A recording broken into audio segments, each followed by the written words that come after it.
इस कार्यक्रम के पुण्यार्चक हैं श्री विद्या सुधामृत सामाजिक कल्याण समिति सागर, अध्यक्ष श्री सुरेंद्र जैन सट्टू कर्रापुर 9302912981, महामंत्री श्री राजकुमार जैन मिनी, शिविर पुण्यार्चक ऋषभ जैन बांद्री 9302910021, कार्याध्यक्ष राजेश जैन एडिना, कोषाध्यक्ष सुरेंद्र डबडेरा, गौरव अध्यक्ष राजेंद्र जैन केसरी, स्वागत अध्यक्ष आशीष पटना, मुख्य संयोजक श्री विनोद छाबड़ा जयपुर, प्रशासनिक व्यवस्था श्री कमल जी चैनपुरा। श्री विद्या सुधामृत सामाजिक कल्याण समिति को दान देने के लिए बैंक डिटेल्स, खाता श्री विद्या सुधामृत Samajik Kalyan Samiti Sagar, account number 09490100562, IFSC code ICIC 0000949, bank name ICICI bank limited, स्थान भाग्योदय तीर्थ सागर।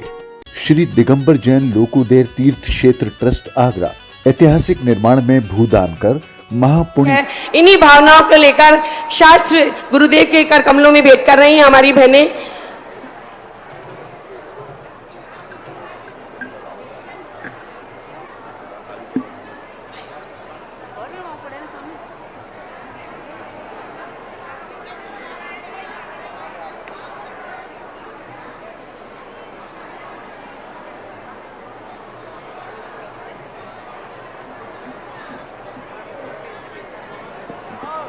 हाँ जी, जब तक जिनवाणी माँ समर्पित कर रही हैं हमारी बहनें, और मैं आवाज लगा रही हूँ मंगलाचरण के लिए। सागर की बहनें तैयार रहेंगी। सागर से जो भी बहनों का मंगलाचरण है शीघ्रता से मंच पर आ जाएं। तैयार है?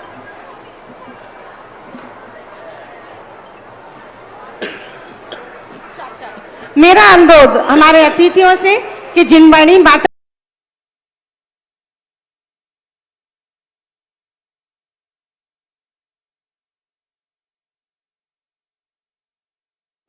माता जी को भी भेंट कर दें। शीला दीदी, शालिनी, ममता जी, जो भी आप माता जी को वो शास्त्र भेंट करें।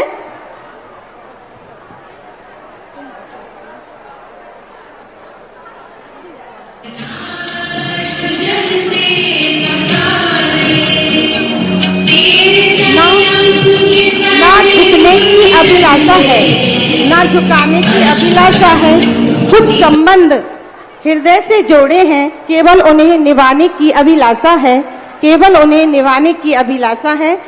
तो शीघ्रता से सभी बहनें मंगलाचरण के लिए, सागर की बहनें तैयार हैं। हम मंगलाचरण स्टार्ट करते हैं।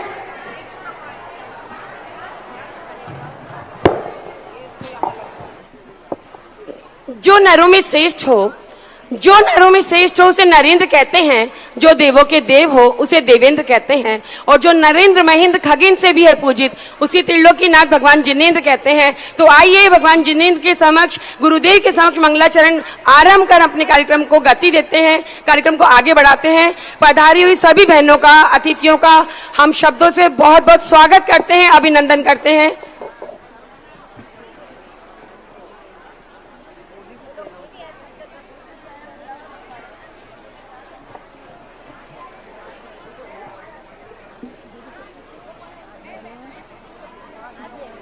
और इसी के बाद तैयार रहेंगी हमारी राष्ट्रीय अध्यक्ष श्रीमती शीला जी डोंडिया, अध्यक्षीय उद्बोधन के लिए।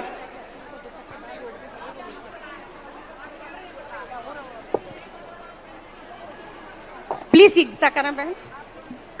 और बहुत ही सुंदर प्रस्तुति मंगलाचरण के द्वारा सागर संभाग की तरफ से।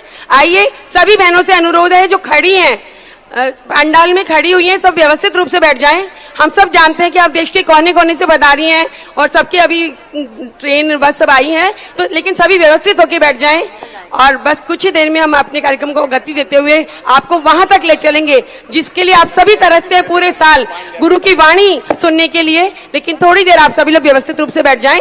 शुरू कर रहे हैं मंगलाचरण सागर संभाग के द्वारा।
जिनका कथन किसी श्लोक से कम नहीं, जिनका लेखन किसी दर्शन से कम नहीं और जिनका जीवन किसी शास्त्र से कम नहीं। रोम रोम में जो पुरुषार्थ और परोपकार का सागर लिए अंतर्यात्री महापुरुष आचार्य श्री विद्यासागर जी महाराज।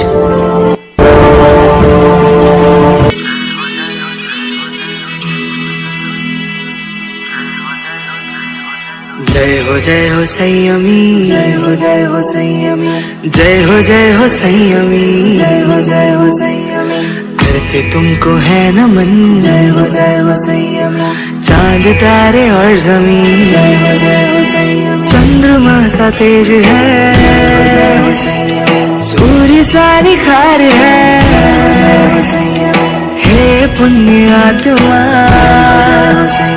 नमन तुम्हें हजार है, देख के तेरी ही लगन हमारी तुम पे जान निसार है, निसार है, निसार है। सभी आज गुरुदेव को श्रद्धांजलि देना चाहते हैं, पर गुरुदेव के लिए क्या होगी सच्ची श्रद्धांजलि? पहनो सब खादी, पालो सब गाय, जीवन निर्माण की कला है प्रतिभा स्थली का अभिप्राय, पूर्णायु चलचर का है गुरुदेव की शान, हिंदी को अपनाकर ही मिलेगी भारत को एक नई पहचान। सभी ने चरण तो छुए हैं, अब समय है आचरण छूने का।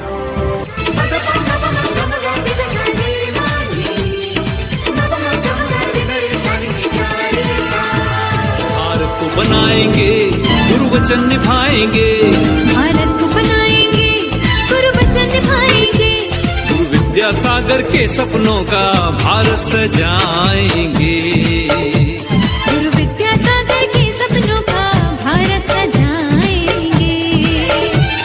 बनाएंगे बनाएंगे बनाएंगे बनाएंगे बनाएंगे बनाएंगे हम भारत को बनाएंगे, गुरु वचन निभाएंगे, भारत को बनाएंगे, गुरु वचन निभाएंगे, गुरु विद्यासागर के सपनों का भारत सजाएंगे, गुरु विद्यासागर के सपनों का भारत सजाएंगे। बहुत सुंदर मंगलाचरण की प्रस्तुति। अब जैसा कि आप सभी जानते हैं कि भारतीय संस्कृति की एक परंपरा सदैव से रही है जिसमें अतिथियों को और है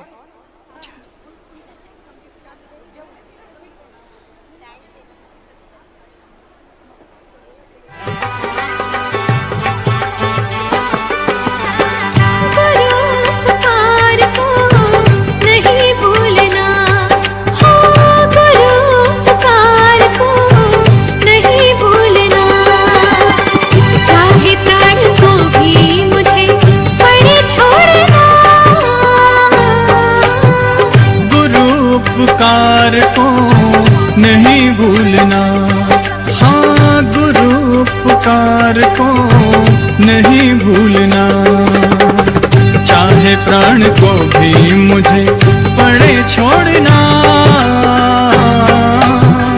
गुरु उपकार को नहीं भूलना।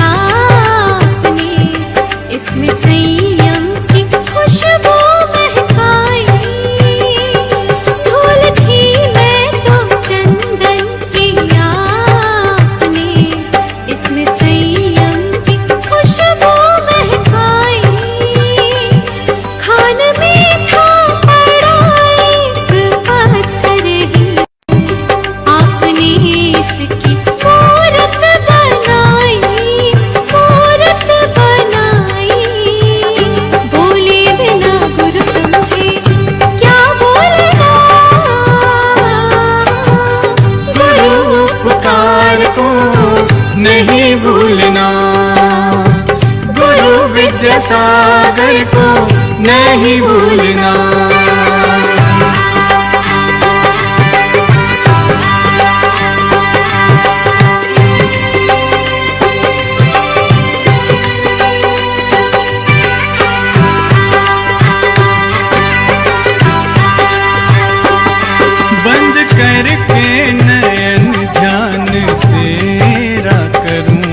इससे अच्छा न कोई नजारा।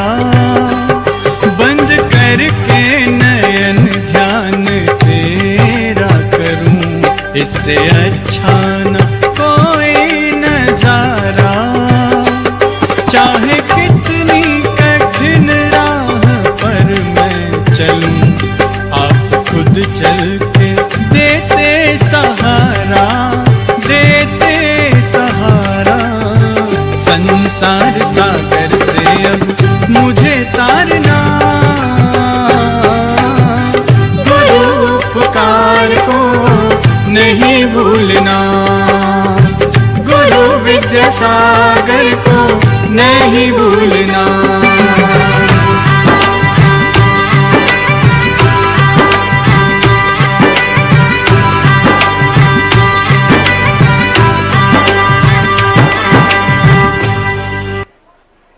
बहुत सुंदर प्रस्तुति, बहुत ही मनमोहक प्रस्तुति। सभी के लिए धन्यवाद बहुत बहुत। और चलते हैं कार्यक्रम को आगे की ओर। और अब बारी है स्वागत की, क्योंकि स्वागत हमारे संस्कृति, हमारे परंपरा में, संस्कारों में भी समावित है। तो हम चलते हैं स्वागत की कड़ी की ओर। स्वागत स्वागत स्वागत सुस्वागतम। और सबसे पहले मैं बुलाना चाहूंगी स्वागत की श्रृंखला में श्रीमती आशा रानी जी। जोरदार तालियों के साथ क्या आप गुरु चरणों में श्रीफल भेंट करें। सामने से चंदन नहीं मंगा पा रही, वो रखा है। आशा रानी जी के लिए दो शब्द मैं भी कहना चाहूंगी। आप भारतवर्ष में ऐसी प्रथम महिला होगी जो सब जगह अपनी इच्छा से और ऐसे ऐसे दान देती हैं कि सोच नहीं सकते। और सरल स्वभावी, आप आर्किटेक्ट भी हैं और ज्वेलरी का, डायमंड का काम भी आप करती हैं। आपकी इतनी अवस्था होने पर भी आप समाज के लिए हमेशा तत्पर रहती है। हम गौरवान्वित हैं आपका स्वागत और आपका सम्मान करने के लिए।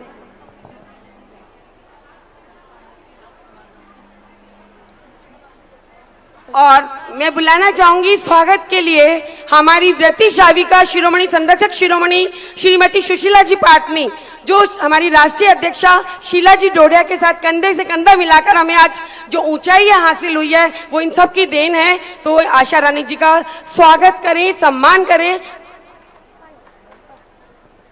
अतिथियों का हुआ है आगमन, अतिथियों का हुआ है आगमन, है चित प्रसन्न पुलकित ये मन, खुले हृदय से है अभिनंदन, खुले हृदय से है अभिनंदन, खुले हृदय से है अभिनंदन। ऐसी हस्ती, ऐसी शख्सियत का स्वागत सम्मान कर हम अपने आप को गौरवान्वित महसूस कर रहे हैं। श्रीमती आशा रानी जी। डिम्पल जी आप स्वागत का उधर लेके जाओ। एक बार जोरदार तालियां आपके जितने दोनों हाथों के कमाल से मालामाल कर दीजिए हमारे अतिथि को। जोरदार तालियों के साथ आप लोग स्वागत करें। और दुपट्टा ओढ़ाकर, तिलक लगाकर, माला पहनाकर स्वागत कर रही हैं हमारी राष्ट्रीय अध्यक्षा शीला जी डोडिया, महा इंदू जी गांधी और हमारी व्रती शाविका परम शिरोमणि सुशीला जी पाटनी। और आप सब लोग तालियों के साथ स्वागत करें, अभिनंदन करें श्रीमती आशा जी रानी का। स्वागत के इस क्रम में मैं बुलाना चाहूंगी श्रीमती अमिता जी कटारिया, अहमदाबाद से युवा शक्ति हमारे साथ जुड़ी हुई हैं। एक बार श्रीफल गुरु के चरणों में भेंट करें। गुरु के चरणों में श्रीफल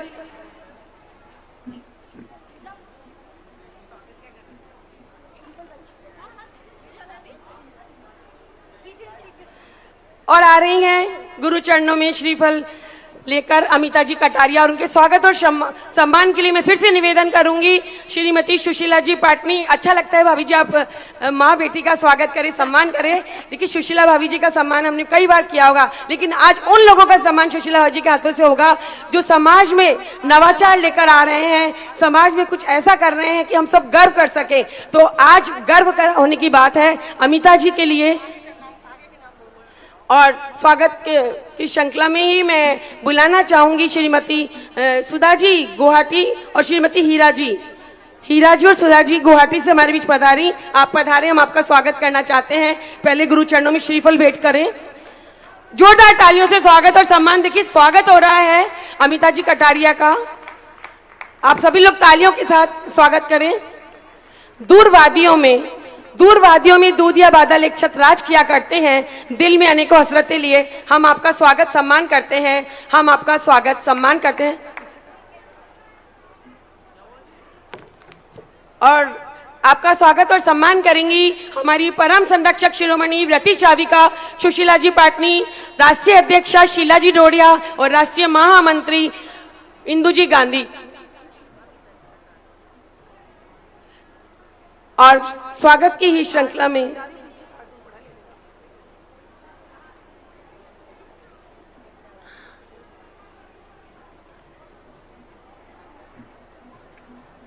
और स्वागत, आप लोगों की तालियां कम नहीं होनी चाहिए क्योंकि उम्मीदें दिल से निकाली नहीं जाती, उम्मीदें दिल से निकाली नहीं जाती, नादान की एक हम ख्याली नहीं जाती। साथ आपका पाकर झूम रहे हैं हम खुशी में, खुशी इतनी है कि हमसे संभाली नहीं जाती, संभाली नहीं जाती। साथ ही सम्मान की श्रृंखला में मैं बुला रही हूं श्रीमती शालिनी जी जैन अहमदाबाद से।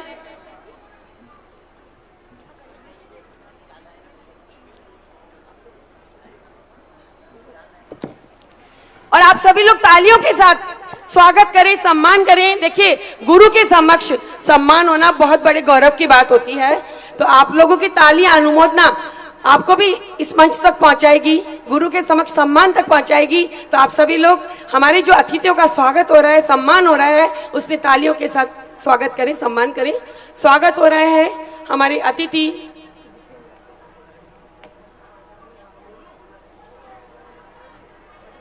श्रीमती सुधा जी, गुवाहाटी से हमारे बीच पधारी हैं।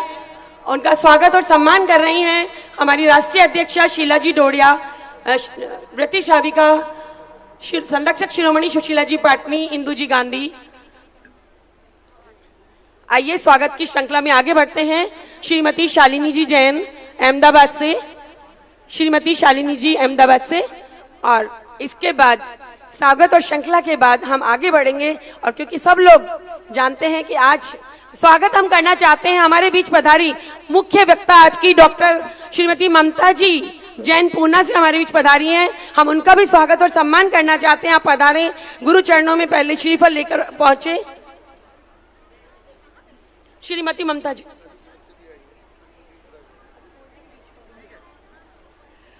श्रीमती ममता जी जैन पुणे।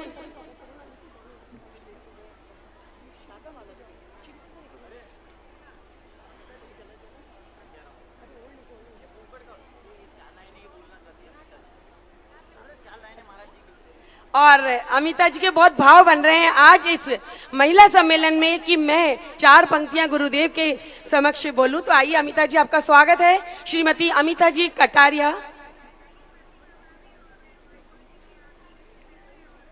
नमोस्तु महाराज जी, वंदनामि माता जी, इच्छामि महाराज जी। हाँ, जगत, हाँ ठीक है, हाँ।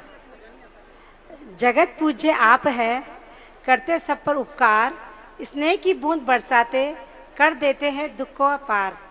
इस भव को संवार दिया, दान की राह दिखा, संसार से कैसे पार पाना है हमें सरलता से सिखा। नित्य अभिषेक से पावन जीवन को महकाया, भक्तामर की महिमा से हर संकट को हराया। आचार्यों के वचनों से संसार की का हर राज, हमें सिखाया प्रेम से मिटा दिया हर काज।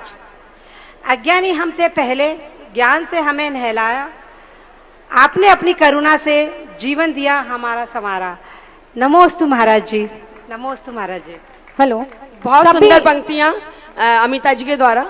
सभी महिलाओं से अनुरोध है, प्लीज थोड़ा इस साइड आ जाइएगा। सभी लोग, सभी महिलाओं से अनुरोध है, इस तरफ भी आ जाइए आप लोग। अमिता जी के लिए मैं बोलना चाहूंगी कि आपने अभी इसी वर्ष समर संस्कृति संस्थान सांगानेर संत सुधासागर आवासीय कन्या महाविद्यालय में 11 लाख की राशि से वहां की परम संरक्षक शिरोमणि बनने का सौभाग्य प्राप्त किया है। और सबसे बड़ी खुशी की बात यह है कि अब हमारी इस समिति को संभालने के लिए हमारे पास युवा शक्ति सामने आई है। अभी तक तो भाभी जी हमारे साथ थे और हैं, लेकिन हम लोग सब जने अब ये शक्ति युवाओं को देना चाहेंगे ताकि ये आगे तक चलती रहे। तो अमिता जी हमारे साथ जब से जुड़ी है और उनके साथ शालिनी जी भी वहां से अहमदाबाद से कर्मठ कार्यकर्ता के रूप में है। हम बहुत बहुत स्वागत करते हैं, अभिनंदन करते हैं और आशा करते हैं कि इस समिति को आप दिन दूनी रात चौगनी अपनी मेहनत से बढ़ाएंगे।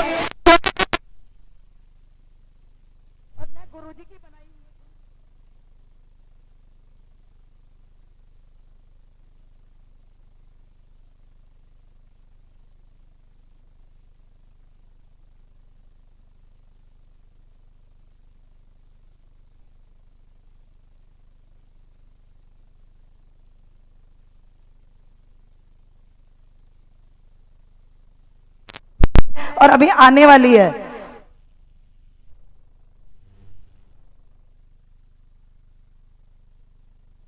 से पधारी हुई हमारी सब बहनों का बहुत बहुत स्वागत करती हूँ। और आशा रानी जी पांड्या जो इस अवस्था में भी हमारे एक फोन पर यहाँ पधारे हैं, विशेष रूप से उनका बहुत बहुत स्वागत करती हूँ। सुशीला जी भाभी जी तो कंधे से कंधा मिला के हमेशा तैयार है, उनका भी स्वागत करती हूँ। वो तो खुद ही स्वागत करने वाले हैं, परम संरक्षक शिरोमणि है। आज का कार्यक्रम उनकी देखरेख में हो रहा है। स्वागत की कड़ी में मैं सुधा जी गंगवाल जो गुवाहाटी से हमारे बीच पधारी है, उनका भी बहुत बहुत अभिनंदन और उनकी पूरी टीम का, हीरा भाभी जी का, सबका स्वागत करती हूँ। आज हम नारी गौरव से जिन बहनों को हम आज दोपहर के सत्र में नवाजेंगे, उन सबका भी मैं बहुत बहुत अभिनंदन करती हूँ। मंजू जी नागपुर से हमारे बीच पधारी है, ऋचा जी हमारी राष्ट्रीय पदाधिकारी है, सभी का, और जो पुरुष लोग भी हमारे पदाधिकारी यहाँ पधारे हैं, सभी का बहुत बहुत अभिनंदन करती हूँ, बहुत बहुत स्वागत करती हूँ। हमारी जो वक्ता आज इस सत्र की वक्ता, वो भी हमारी युवा शक्ति है, ममता जैन पूना से। डॉक्टर नीलम जैन की आप सुपुत्री है और आपको सबको पता है कि वो ऐसी विदुषी है। और ये नीलम जी के साथ साथ ममता जी भी देश विदेश में धर्म के संरक्षण में अपना पूरा योगदान दे रही है। मैं नमन करती हूँ उनको और आमंत्रित करना चाहती हूँ कि वह आए और अपना वक्तव्य यहाँ देकर के इस सभा को प्रारंभ करें, ताकि गुरुवर के जो हमको विशेष उद्बोधन लेने हैं उनमें कटौती ना हो। और बहनों से मेरा निवेदन है कि आप इतनी दूर दूर से आई हैं, डिसिप्लिन का ध्यान रखें। आप इतनी बोलते रहेंगे तो आप यहाँ आकर के खाली हाथ ही चले जाएंगे, कुछ भी आपको हासिल नहीं होगा। जितनी बहनें आवाज सुन रही है, उनका नेतृत्व करने वाली जो है, उनको क्यू से बैठाएं। सब बहनों के सर ढके हुए होने चाहिए। ये मैंने आपको नोटिस में भी डाला था। और आपको विशेष ध्यान रखना है, देव शास्त्र गुरु के सामने हम धार्मिक सभा में बैठे हैं। सबका पुनः यहाँ की कमेटी का बहुत बहुत अभिनंदन, क्योंकि आज का मंच हमारा है, इसलिए उनका भी हम स्वागत करते हैं। यहाँ की महिला मंडल की महासमिति की जितनी सदस्य हैं, उनका भी स्वागत करते हैं। और अब सीधे सीधे हम ममता जी को माइक सौंपते हैं कि वो अपना वक्तव्य प्रारंभ करें और सभा को आगे बढ़ाएं। बहुत धन्यवाद। बोले देवाधिदेव 1008 श्री पार्श्वनाथ भगवान की, संत शिरोमणि आचार्य प्रवर 108 श्री विद्यासागर जी गुरुदेव की, आचार्य प्रवर समय सागर जी गुरुदेव की, निर्यापक श्रमण मुनि पुंगव 108 श्री सुधा सागर जी गुरुदेव की, समस्त मुनि संघ की। हमने अरिहंत नहीं देखे, हमने गुरुवर को देखा है। वाणी से जिनवाणी बरसे, गणधर भी इनमें देखा है। तप की ज्वाला में तप करके जो कुंदन जैसा चमक रहे, विश्व विंध्य गुरु सुधा सिंधु का आशीष शीश पर सदा रहे। नमन करती हूँ प्रभु महावीर के प्रतिबिंब, शब्दों के शिल्पकार, सिद्धांत पारगामी मुनि पुंगव 108 श्री सुधा सागर जी गुरुदेव को, अखिल भारतीय श्रमण संस्कृति महिला महासमिति एवं श्री दिगंबर जैन महिला महासमिति की राष्ट्रीय अध्यक्षा आदरणीय शीला डोडिया जी, समस्त राष्ट्रीय पदाधिकारी, हमारी श्राविका शिरोमणि आदरणीय सुशीला पाटनी जी, यहाँ अधिवेशन में उपस्थित सभी बहनें, चतुर्मास समिति के सभी पदाधिकारीगण, सभी को मेरा जय जिनेन्द्र। हमने सुना था सागर सीपियों को जन्म देते हैं, लेकिन यहाँ तो भी सीपियां हैं जिन्होंने एक नहीं कई सागरों को जन्म दिया और हमारे गुरुदेव बना दिए हैं। मैं भाग्योदय की इस धरा को भी प्रणाम करती हूँ, क्योंकि गुरुदेव के चतुर्मास जहाँ जहाँ होते हैं, हम महिलाओं के लिए तो वही धरा तीर्थ स्थल हो जाया करती है, उसी की माटी हमारे लिए चंदन हो जाया करती है।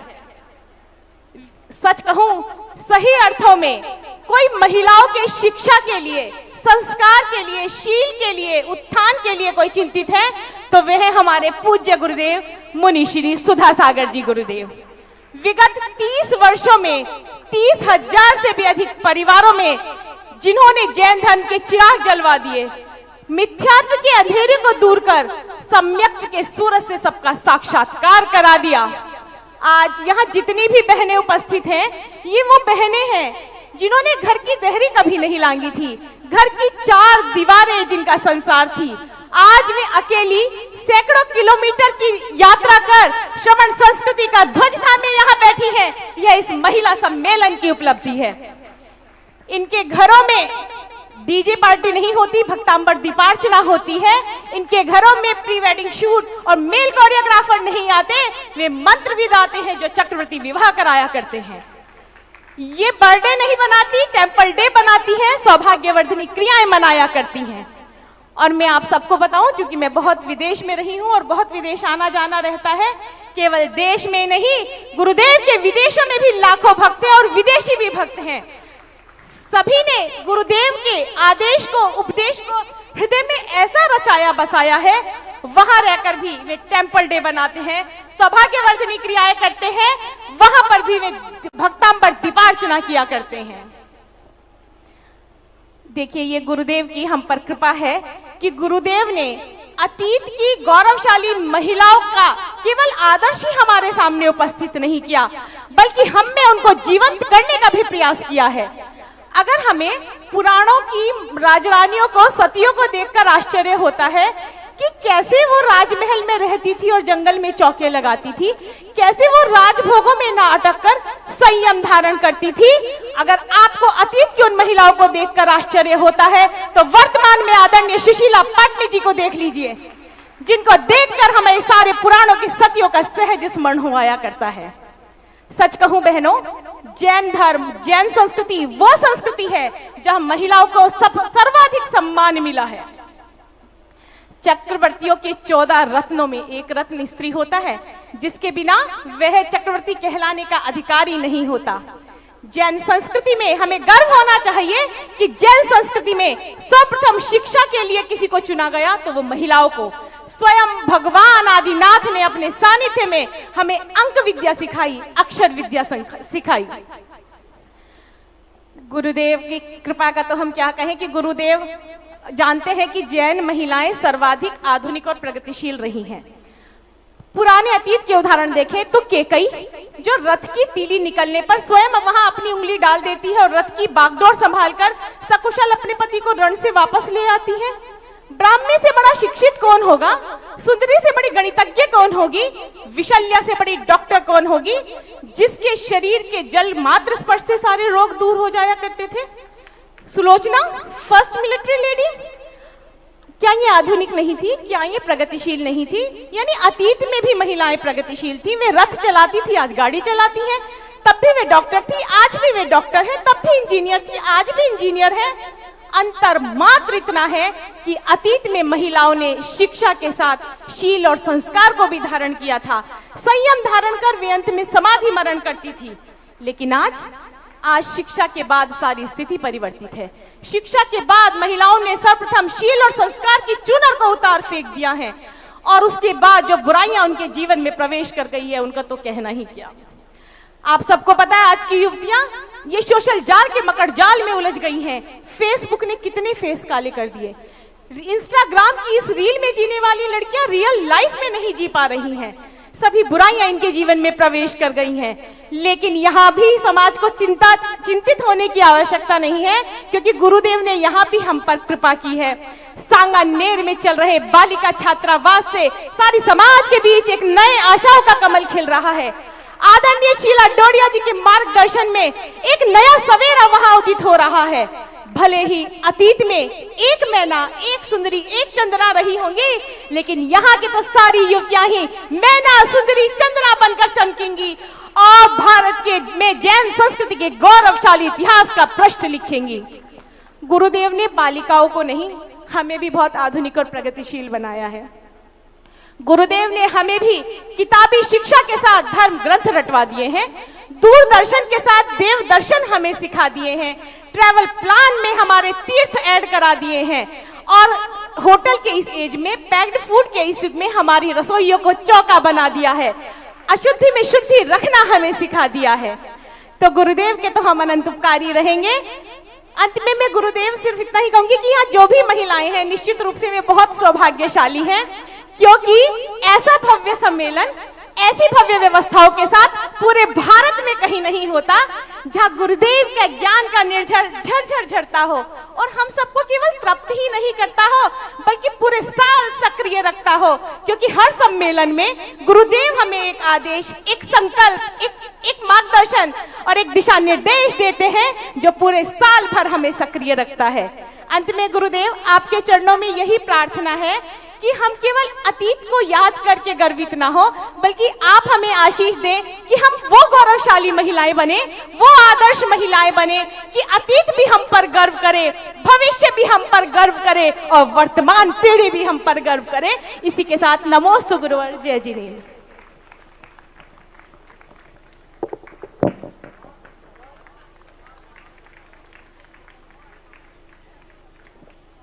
बहुत बहुत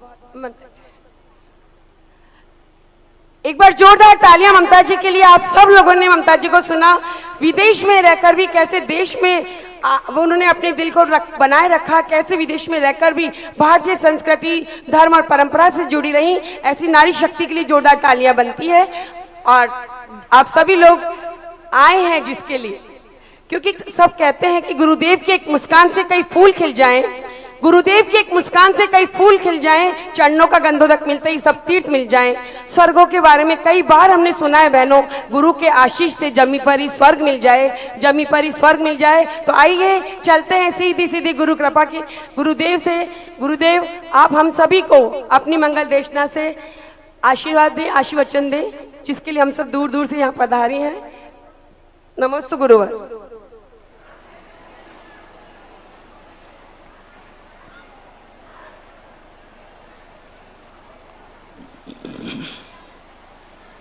जय श्री ओम नमः सिद्धेभ्यः। पंच परमेष्ठी भगवान की आचार्य श्री गुरुवर विद्यासागर महाराज की सृष्टि एक ऐसे विचित्र ढंग से अपना रंगारंग रूप लेकर के प्रस्तुत हुई है। तो दुनिया में कई चीजें ऐसी हैं जो समस्याएं हैं, समस्या बन के दिखती हैं दुनिया में, और कभी उन्हीं को देखते हैं जो समस्या है वही समस्या का समाधान भी पाता है। कितनी वस्तुएं हैं संसार में जो एक समस्या बन के रह जाती है और वे समस्या के रूप में उत्पन्न होती है। कोई भी उनकी उत्पत्ति नहीं चाहता, कोई भी नहीं चाहता कि ये दुनिया में मैं इस चीज को प्राप्त करूं। दो प्रकार के पाप होते हैं। एक वह जो पाप है कल भी रहेगा, बीज भी पाप रूप है, वृक्ष भी पाप रूप है और फल भी पाप रूप है। ये एक वो व्यवस्था है सृष्टि की जिसका बीज तो पाप रूप है लेकिन फल पुण्य रूप है। बीज पाप रूप है, कोई भी उस बीज को नहीं चाहता,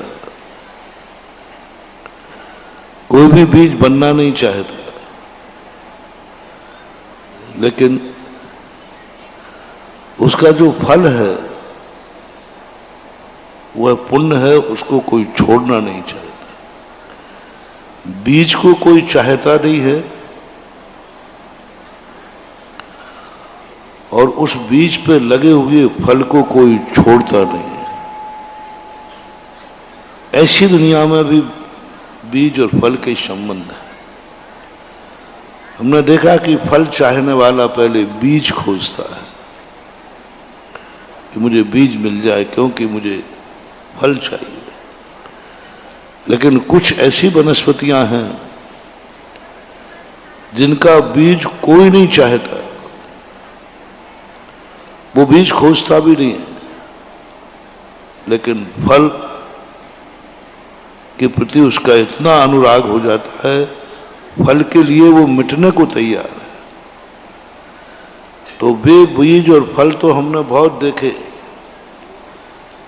जो बीज सारी दुनिया की चाहत है, सारी दुनिया उन बीजों को चाहती है क्योंकि फल की चाहत है। लेकिन आज अपन उस प्रसंग पे चर्चा करने बैठे हैं जिस बीज को कोई चाहता ही नहीं है, लेकिन फल मिल जाए तो उसको छोड़ता नहीं। हमारे यहां एक कर्म आता है, त्रियंश गति। त्रियंश गति में कोई नहीं जाना चाहता, कोई नहीं जाना चाहता, किसी को भेजना भी नहीं चाहता।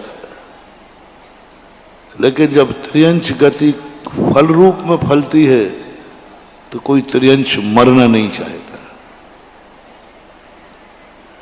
गति पुण्य प्रकृति है, पाप प्रकृति है, और आयु पुण्य प्रकृति है। कोई से पूछो त्रियंश बनना है, नहीं बनना। और जो त्रियंश बन गए उनसे पूछो मरना है, बोले नहीं मरना। कैसा विचित्र है। यानी त्रियंश बनने का जो बीज है वह त्रियंश गति है। तो गति रूपी बीज कोई भी दुनिया का व्यक्ति नहीं चाहता, लेकिन जो त्रियंश बन जाते हैं वे त्रियंश मरना नहीं चाहते। फल के प्रति इतना, इसलिए एक कर्म ऐसा है, एक ही कर्म है ऐसा बस पूरे 48 कर्मों में, कि जिसका बीज पाप रूप है उसका फल पुण्य रूप है। मनुष्य गति नहीं, ये तो पुण्य, दोनों पुण्य रूप है, गति भी और आयु भी। देवगति दोनों पुण्य रूप है। नरक गति, नरक आयु दोनों पाप रूप है। लेकिन पुण्य गति हो यानी बीज हो और फल पुण्य का लगता हो, ऐसी एक समस्या वाली सृष्टि जहां बीज को कोई नहीं चाहता, लेकिन फल लग जाए तो कोई मरना नहीं चाहता। ऐसी सृष्टि में एक और है जिसका हम सम्मेलन करते हैं। नारी एक समस्या है सृष्टि की। नारी एक, तुम लोग नहीं बोलोगे, अभी बुलवाऊंगा, थोड़ी देर बाद बोलोगे। नारी एक समस्या है सृष्टि की,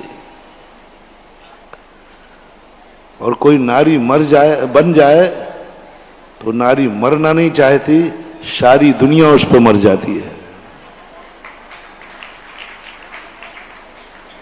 नारी एक समस्या है। स्त्री वेद पाप प्रकृति है, अशुभ है, कोई भी स्त्री बनना नहीं चाहता। एक बीज है, लेकिन जब वह बीज कभी कहीं भी फल जाता है तो उसके लिए स्वयं नारी बहुत मूल्यवान समझ, अनमोल हो जाती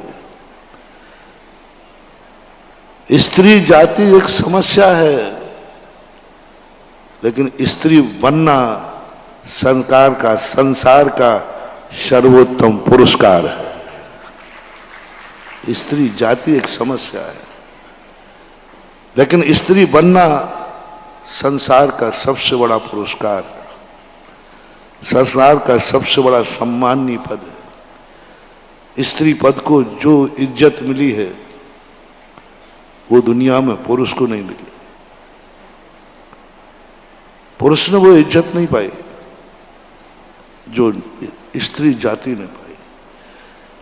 लेकिन स्त्री जाति एक समस्या है। हमेशा स्त्री जाति की कोई प्रशंसा कहीं नहीं करता।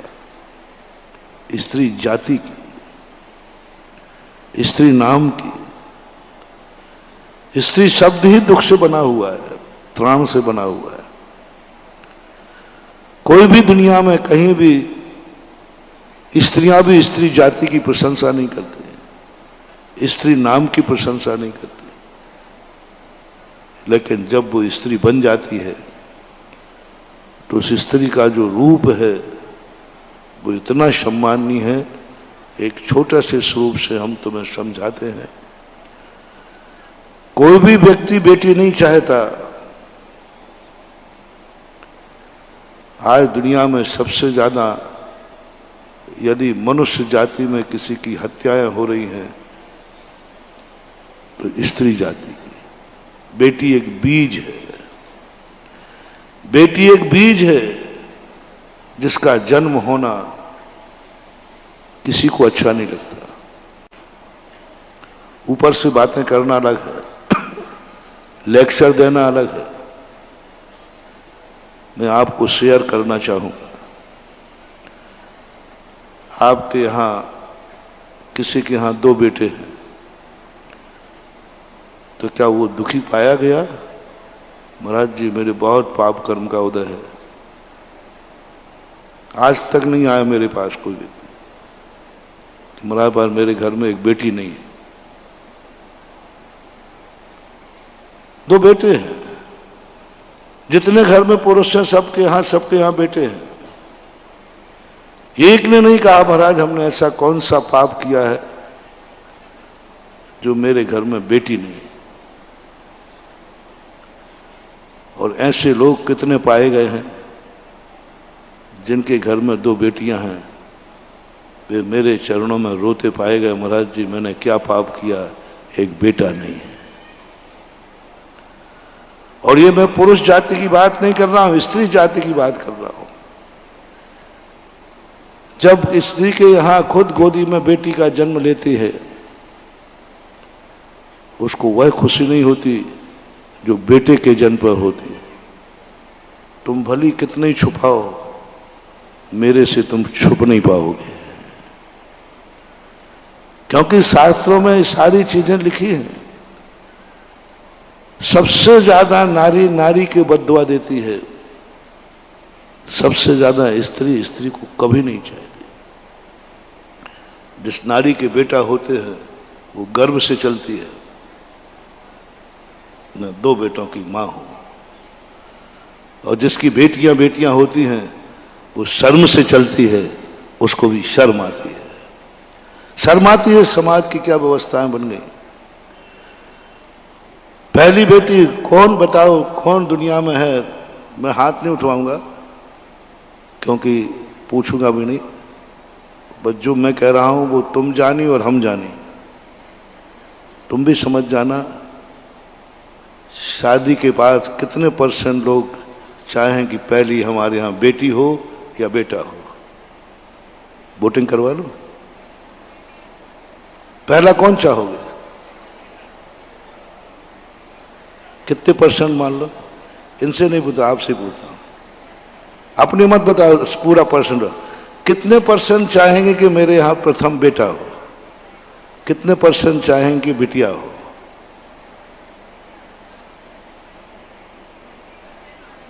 और कोई बचाएंगे नहीं, मैं तो आशा रानी से पूछ लूंगा। 99% कह दो, कुछ भी कह लो। कोई थोड़ा व्यवहारिकता के नाते, थोड़ा संस्कार के नाते, थोड़ा नारी जाति के व्यामोह के कारण से कह सकती है कि मैं बेटी चाहती हूं, लेकिन अंतर चेतना की गहराई में जब देखोगे तो वो भी कामना कर रही हो कि नहीं प्रथम बेटा हो। और दूसरी बेटी के लिए कल्पना का सवाल ही नहीं उठता। यदि सबसे पहले बेटी होने के बाद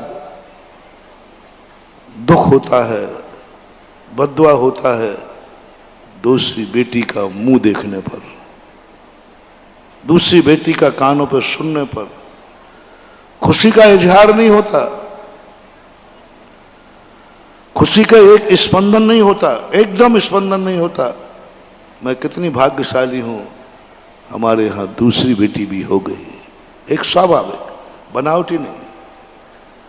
बनावटी तो हंसी सब हंसते, हाँ नहीं कोई बात नहीं, क्या फर्क पड़ता है बेटा बिटिया में, ये सब नाटक करने की जरूरत नहीं।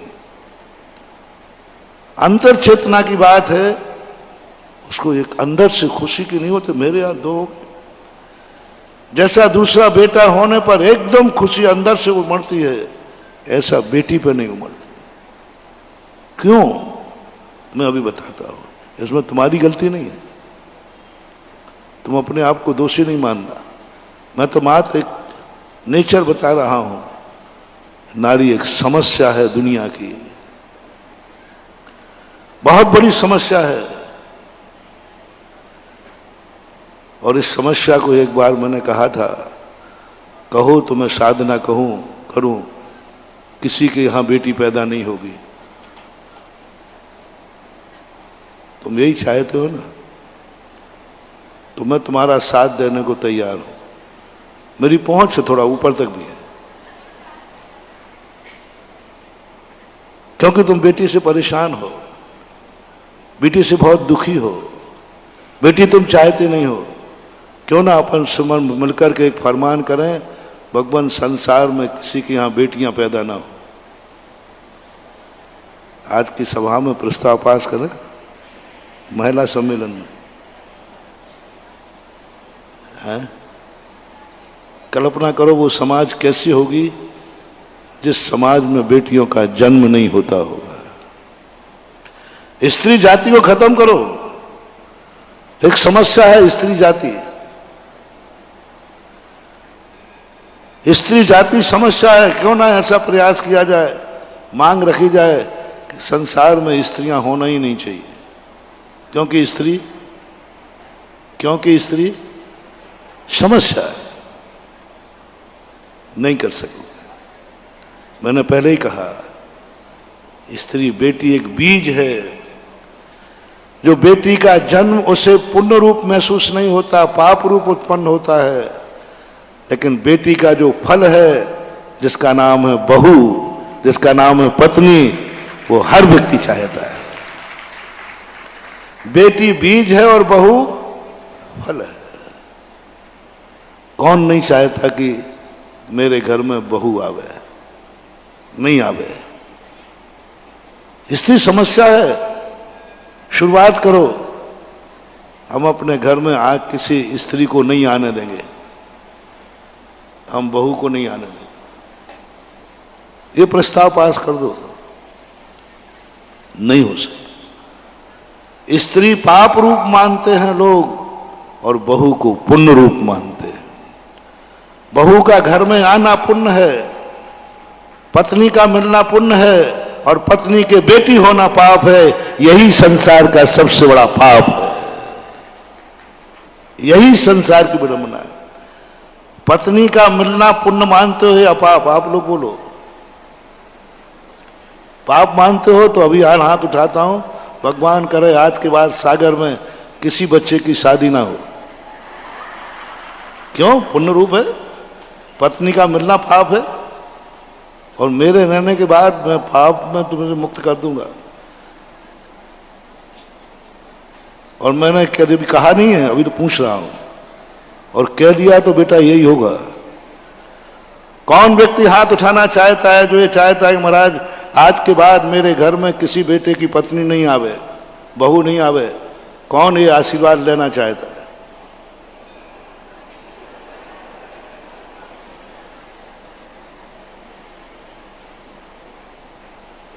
पत्नी का आना पुण्य मानते हैं, भाग्य मानते हैं, सौभाग्य मानते हैं। और उसी पत्नी की बेटी हो जाए तो, और 2 हो जाए तो दुर्भाग्य मानते हैं।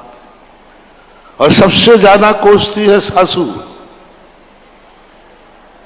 जैसे 2 बेटी के बाद वह बहू, अब बहू नहीं रही, डायन हो गई, उसकी उपेक्षा चालू हो गई, उसके प्रति टहना चालू हो गया, उसका उन्हायना चालू हो गया। लोग बुरी दृष्टि से देखने लगे, हीन भावना से। ये जो संसार की व्यवस्थाएं बन गई हैं, इस इतिहास के संबंध में, इन संस्कारों के संबंध में हमें विचार करना पड़ेगा। हालांकि विचार आज तक हो नहीं पाया। ये समस्या बहुत पहले से बनी रही। ये समस्या एक मैंने शास्त्र में तो नहीं पढ़ा लेकिन सुना था, तीर्थंकरों के बेटियों का जन्म होना दोष माना गया। सुना था मैंने पढ़ा नहीं है शास्त्र में। मगर तीर्थंकर के बेटी होना दोष माना गया और तीर्थंकर की शादी होना पुण्य माना गया। दो शादियां की ऋषभदेव ने, ये पाप का उदय नहीं है। दो बेटियां पैदा हुई तो ये अशुभ का उदय आ गया। कैसी है समाज है? ऋषभदेव ने 2 शादियां की, वो पाप का उदय नहीं है, वो पाप कर्म नहीं है, उसकी कोई निंदा शास्त्रों में नहीं है। कोई निंदा नहीं है शास्त्रों में कि देखो ये पंचम काल का कैसे तीर्थंकर, कैसे धर्मात्मा है जो इनको विवाह करना पड़ा। शास्त्र में पढ़ रहा हूं, पूरे शास्त्रों में कहीं नहीं लिखा कि तीर्थंकर की किसी निंदा की हो।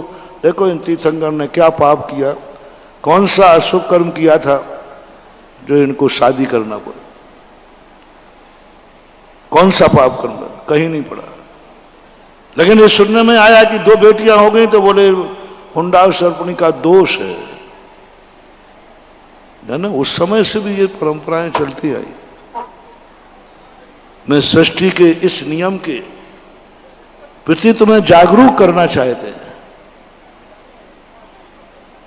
कि जब तक हमारी धारणा बीज को शुभ नहीं मानेगी तब तक बीज अशुभ बनता रहेगा, बेटियां मरती रहेंगी और बहू को सम्मान मिलता रहेगा। सम्मान क्या मिलेगा? रहेगा ही नहीं। जितनी चाहत, ये व्यवहार होना चाहिए। गृहस्थी एक व्यवहार है। जब तक ये समाज ये नियम नहीं लेगी कि हम किसी के घर से बेटी को लाएंगे तो दूसरी शादी जब ही होगी जब हम किसी को बेटी दे देंगे। व्यवहार बन जाए, वह व्यक्ति की दुर्गति होती है जो दूसरे से व्यवहार तो ले लेता है, व्यवहार नहीं देने जाता है। आप लोगों का व्यवहार है, भाई हमें वहां जाना पड़ेगा। क्यों? बोले हमारा व्यवहार लगा हुआ है। अरे नहीं जाओगे तो? अरे नहीं, व्यवहार कभी खाया? सब डूब जाए, कर्जा डूब जाओ, कर्जा लेके भाग जाओ। मैंने जो आप लोगों की थिंकिंग देखी है, किसी का कर्जा है तो कोई तुम्हें कोई देने का इतनी चिंता नहीं है, कोई विकल्प नहीं। दे देंगे, नहीं देंगे तो ठीक है। यदि ऋण के साथ मर जाओ तो तुम्हें इतना दुख नहीं होता। तुम्हें यह भी दुख नहीं है कि मुझे मंदिर की बोली देना है। बोले नहीं देंगे, मर जाएंगे तो मर जाएंगे। मंदिर की बोली देना है, इसकी तुम्हें कोई टेंशन नहीं है। साहूकार का ऋण देना है, इसका कोई टेंशन नहीं है। टेंशन है जिससे हमारा व्यवहार लगा है तो वहां व्यवहार देने तो जाना ही पड़ेगा। अब वो 100 रुपया का टेंशन है। व्यवहार लिफाफे में क्या रखते हो? क्योंकि मैं मेरे यहां 100 रुपया दे के गया था। अब वो 100 रुपया देने के लिए 1000 का टिकट खरीद के जाएगा। भारत का नियम बता रहा हूं। 1000 बोले नहीं साहब वहां जाना ही पड़ेगा। भाई लिफाफा में क्या रख रहे हो? 100 रुपया। टिकट कितने का है? 1000 का। 1000 खर्च करके 100 रुपये का लिफाफा दे रहा है। मैं देख करके दंग रह गया, मामला क्या है। जब मैंने इसको खोजा, 1000 रुपया खर्च कर रहा है 100 रुपये के लिफाफे के लिए। जरूर इसमें चमत्कार है, जरूर इस 100 रुपये में ताकत है। 1000 रुपया खर्च हो जाए तो हो जाए, लाख रुपया खर्च हो गए तो हो जाए, लेकिन 100 रुपये का लिफाफा यदि व्यवहार लगा है और वो 100 रुपया नहीं दिया है तो बताते हैं जन्म जन्म तक उस व्यक्ति को दरिद्र का दर्शन करना पड़ता है। व्यवहार नहीं खा सकता। लोक नीति है, लोक नीति है कि व्यवहार कभी नहीं पचाना। जो वहां से आया है उसको कहीं ना कहीं मौका पड़ने पर सुखाना, और उसको याद रखना पड़ता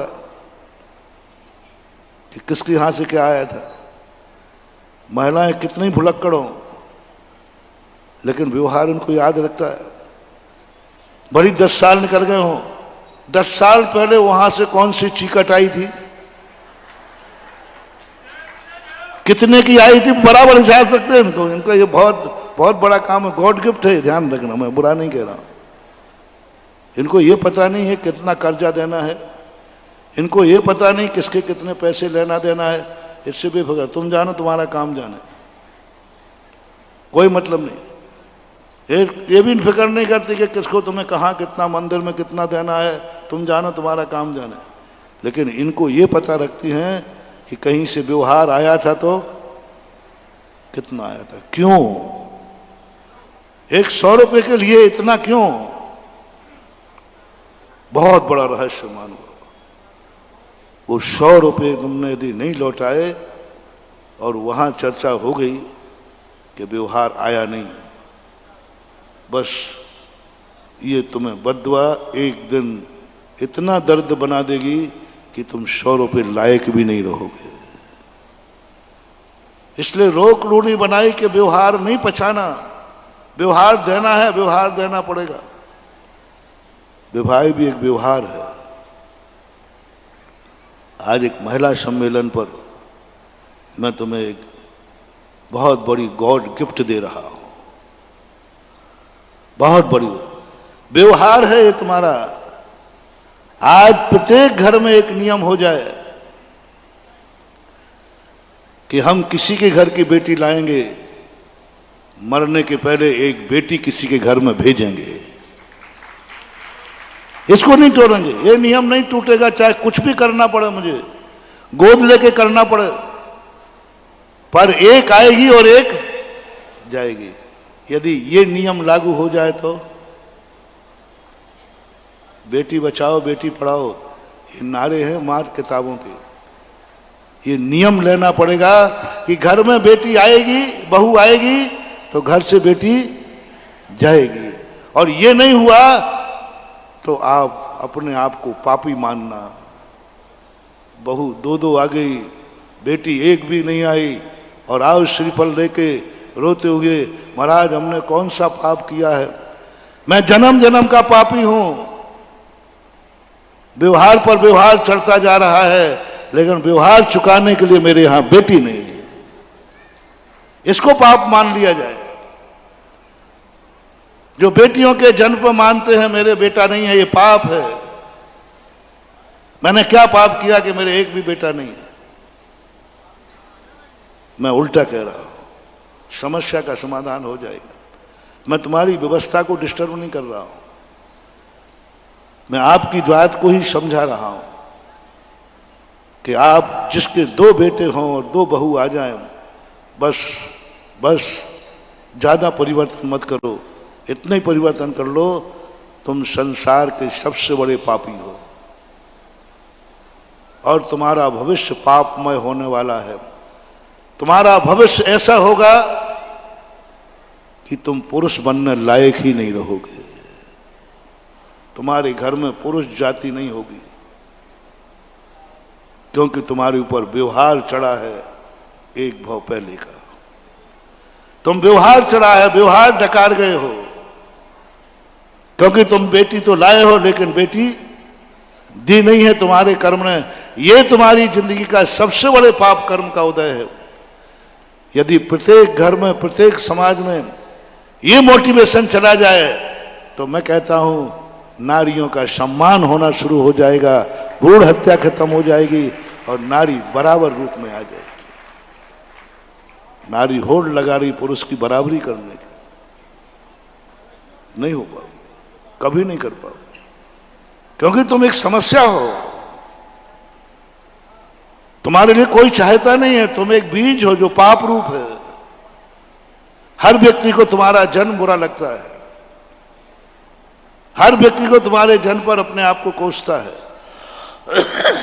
जिसका जन्म ही बुरा हो, जिसके जन्म पर खुशियां न मनाई जाए, जिसके जन्म पर खुशी ना मनाई जाए, जन्म देने वाली मां को खुश ना हो, खुशी ना हो, जन्म देने वाले पिता को खुशी ना हो, जन्म देने वाले कुल कुल दीपिका को, कुल कोई भी खुशी ना हो, तुम्हारे समाज को खुशी ना हो, तुम्हारी जाति को खुशी ना हो, ऐसी पर्याय देश के लिए बहुत बड़ी समस्या है। समस्या किसे बोलते हैं? जिसको कोई चाहता नहीं। समस्या किसे बोलते हैं? आ जाए तो करम ठोक ले, इसी को तो समस्या बोलते हैं। आज कन्या के जन्म पर समस्या हो गई, करम ठोक रही है वो मां, दूसरी हो गई झूठ मत बोलना, तीसरी हो जाए तो फिर महाराज आप पूछे ही नहीं तो अच्छा है, सुसाइड कर लेगी। एक मां ने किया, सुसाइड करने से मैंने बचाया, कोई कारण नहीं था, सब कुछ उसके यहां था, सब कुछ घर में था। 2 केस हमारे सामने आए। एक केस आए कि उसकी तीसरी बच्ची हो गई, उसने सेल्फ पास कर लिया, बच गई वो। लोग मेरे पास पकड़ के लाए। मैंने कहा बेटा क्या बात है, कमी क्या है तेरे घर? बहुत अच्छा घर है, धर्मात्मा घर है, साधु संतों की कृपा भी है, सब भक्त लोग हैं, क्या बात है? मां कोई कारण नहीं बताया, स्वर्गों जैसा सुख था घर में। मैंने कहा दुख किस बात का है? मैं परिवार को जानता था, बस ये तीसरी कन्या हो गई। तीसरी कन्या होने पर उस मां ने सुसाइड करने का भाव किया। एक तीसरी कन्या होने पर तो सूत का ग्रह में से कोई भागता नहीं है, बच्ची को मार डाला उसने, पूरा मारना, बच गई वो, लेकिन उसने तो पूरा कार्य कर डाला, क्योंकि तीसरी बच्ची हो गई, मां ने डायन बन गई वो अपनी बेटी की। एक सासू को देखा मैंने, तीसरी बच्ची होने पर उस बेटे से मिलकर के और पत्नी की हत्या करने की प्लान बनाया। इसको मार डालो, जैसे बने मारो, ये हमारे कुल के लिए कलंक है। नहीं, कलंक क्या है? सदाचारणी है, शीलवती है, गुणवती है, परिवार के लिए हाथों पर रखती, कोई दुर्गुण नहीं, सब कुछ सही था, कहीं भी नहीं। मां कमी क्या थी?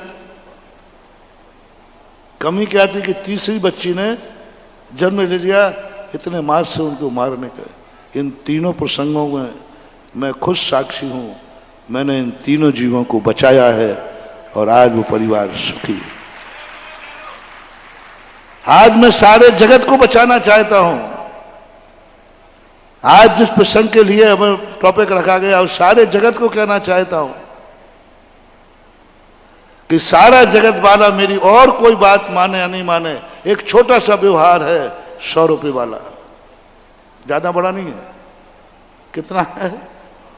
जैसा तुम 100 रुपए का व्यवहार चुकाने के लिए 1000 खर्च करते हो, बस यही व्यवहार तुम मान लो कि बेटी को लाना व्यवहार है तो बेटी को देना भी व्यवहार है। इसके लिए मुझे लाख नहीं, करोड़ नहीं, पूरी जिंदगी में कहीं भी, चाहे मुझे विधान करना पड़े, चाहे मुझे गुरुओं का आशीर्वाद लेना पड़े, चाहे मुझे कुछ भी करना पड़े, लेकिन मैं व्यवहार चुकाए बिना मरूंगा नहीं। व्यवहार चुकाए, या तो फिर नियम ले लो, हम व्यवहार बनाएंगे ही नहीं, हम व्यवहार बनाएंगे ही नहीं। ना हम बेटी लाएंगे या न बहू, न बहू लाएंगे और न बहू भेजेंगे।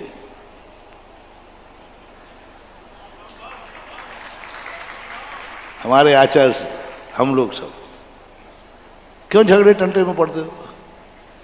न लेना एक, न देना दो, न व्यवहार बनाना, न व्यवहार लेना नहीं, देना नहीं। जीवन ऐसा व्यतीत करो। न किसी से व्यवहार लाऊंगा, न किसी के घर की कोई वस्तु लाऊंगा, और न किसी को हम कुछ देंगे। लेन देन अपने यहां नहीं है, लेकिन ये आपके बस की बात नहीं, बहुत कठिन। कठिन नहीं है, आपका मन नहीं। आप व्यवहार खाना चाहते हैं, यही तुम्हारी दुर्गति का कारण है। इसलिए आज सारे भारत के लोग सुनने, इस गद्दी से फरमान जारी हो रहा है कि जो बहू ला चुके हैं अपने घर में, यदि उन्होंने बेटी किसी के घर में नहीं दी तो दोबारा तुम पुरुष बनने की उम्मीद मत करना। अब क्या बनोगे वो मुंह से नहीं बोल रहा हूं मैं, क्या बनोगे वो मुंह से नहीं बोल रहा, क्योंकि ऋण है ये तुम्हारा, क्योंकि व्यवहार तुम खाकर मरे हो, दरिद्रता निश्चित है। वो 100 रुपया तुम्हें अगले भाव में इतना दर्द बना देगा, इतना दर्द बना देगा, ना तुमसे कोई व्यवहार बनाएगा, फिर तुमसे कोई व्यवहार बनाएगा ही नहीं, क्योंकि तुम व्यवहार खा के मरे हो। तुमसे कोई व्यवहार नहीं बनाएगा। जैसे गरीब होते, भिखारी होते, इनसे कोई व्यवहार नहीं बनाता। ये गरीब भिखारी कौन है? जो पूर्व भाव में व्यवहार लिया तो है, इन्होंने दिया नहीं है। ऐसे ही तुम्हारी दशा होगी कि तुमने व्यवहार लिया तो है बहू के रूप में, लेकिन व्यवहार दिया नहीं। आज हर घर में, पूरे भारत में, जो जहां जहां लाइव में सुन रहे हैं, आज का एक ही फरमान, एक ही गुरु मंत्र, एक ही मोटिवेशन है। हर व्यक्ति को इस पर विचार करके अपनी मीटिंग करना है घर में, और सबसे अच्छा वही होगा। बहू बाद में आएगी, पहले बताओ बेटी है कि नहीं कोई? नहीं हो तो गोद लो, नहीं है तो गोद लो, और गोद नहीं ले सके हो तो कम से कम बहू लाते समय प्रायश्चित लो, नारियल लेके आओ, 2 आंसू बहाओ, करम को ठोको, भगवान गुरुदेव मैंने क्या पाप किया है कि मेरा बेटी है, बेटा है, बहू लेके आ गया, लेकिन आज मैं जन्म जन्म का पापी, आज मेरा यहाँ बेटी नहीं है जो मैं किसी दूसरे के घर में दे करके अपना व्यवहार चुका सकूं। अशुभ मान लो, अब शगुन मान लो। बेटी का नहीं होना अब शगुन मान ले कि मेरा सबसे बड़ा अशुभ शगुन है। और ये संस्कार यदि सारे भारत में फैल गया तो बेटा और बेटी में कोई फर्क नजर नहीं आएगा, बेटा बेटी का कोई भेद नजर नहीं आएगा, बेटा बेटी के संबंध में कोई फर्क नजर नहीं आएगा। लोग जितने खुश बेटे के जन्म पर होते हैं, उतने ही खुश बेटी के जन्म पर होंगे, क्योंकि उनको लगता है व्यवहार चुकाने के लिए आ गया लक्ष्मी, व्यवहार चुकाने के लिए आ गई लक्ष्मी। और दूसरी तरफ जिनके 2 बेटियां हैं महाराज, वो क्या करें? वे खुशियां मनाएं, वे खुशियां मनाएं। मैं भाग्यशाली हूं जो किसी से मेरा व्यवहार नहीं, मेरा व्यवहार दूसरे के ऊपर चढ़ेगा, वो हमारा ऋणी हो जाएगा। जिनके 2 बेटियां हैं, अधिक बेटियां हैं, वो है साहूकार, वो है साहूकार। और जिसको वो बेटियां घर में जाएंगी वो हो गया उसका ऋणी।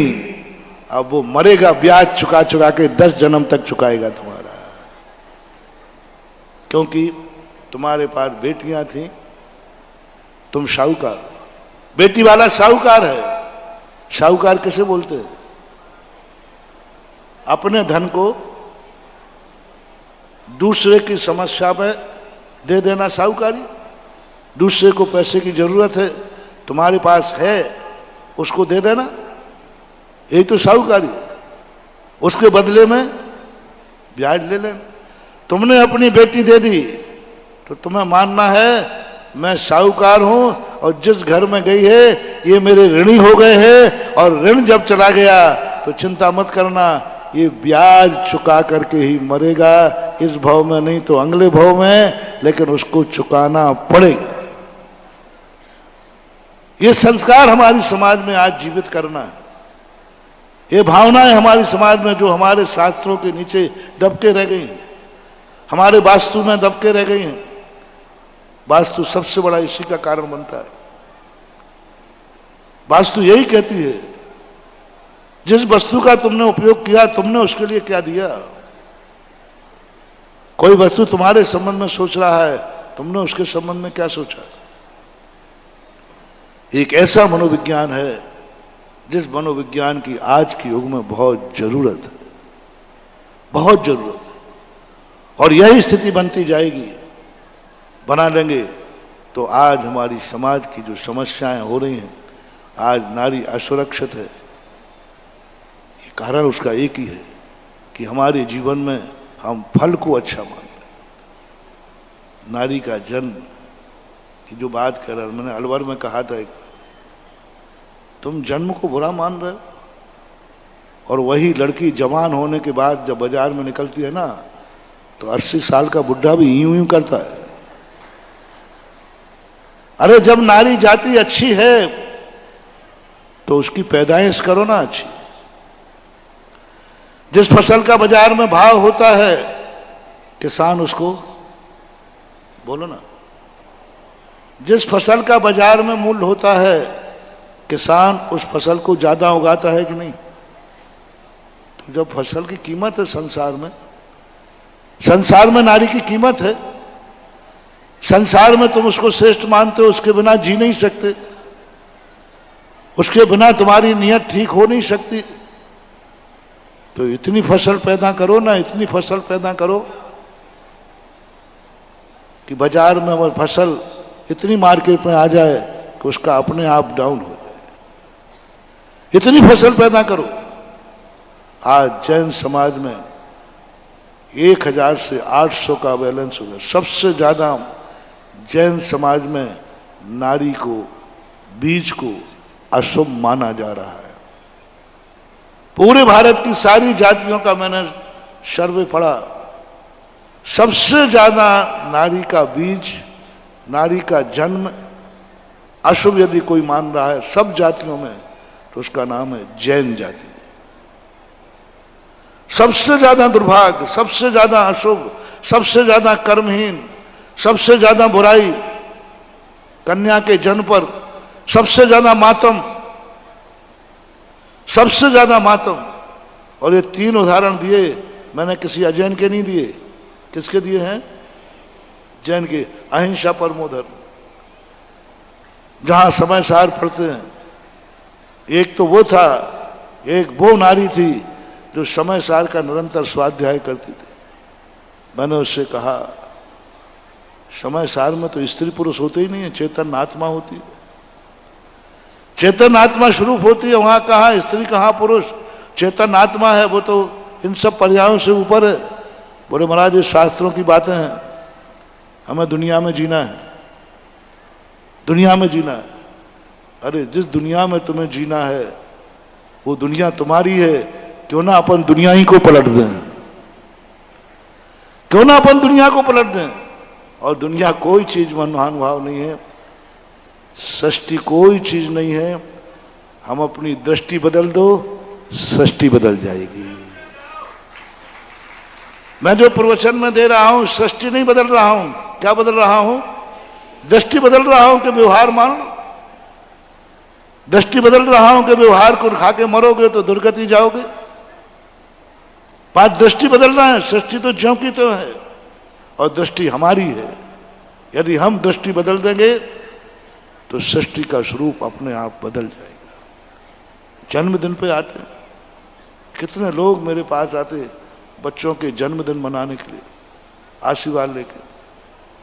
बच्चियों को लेकर कोई माँ पिता नहीं आता, महाराज मेरी बेटी का जन्मदिन है।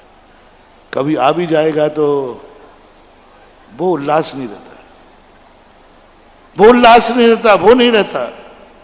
क्यों? इस स्थान पर नारियों को आगे आना पड़ेगा, नारी समाज को आना पड़ेगा।